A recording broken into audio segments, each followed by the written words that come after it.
لو انتوا عندكم طاسه تيفال بالشكل ده يا جماعه، متوسخه بالشكل ده، جبت لكم طريقه حلوه من على النت، ويلا نجربها سوا. لو نفعت ماشي، لو مش نفعت محدش يجربها ابدا يا جماعه.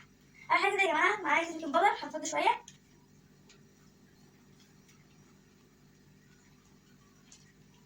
وخل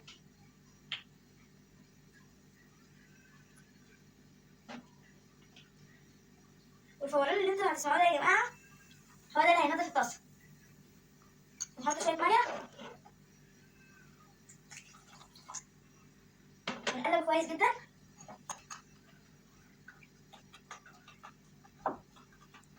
قلبوا كويس جدا يا جماعه وارجع لكم.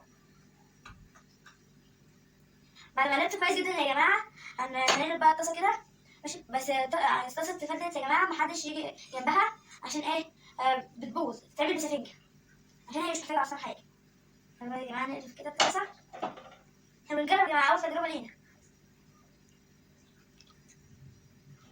انا كويس يا جماعه بقى وارجع لكم.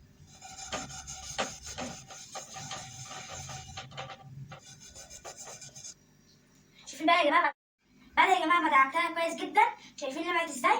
الطريقه جامده جدا وجربوها.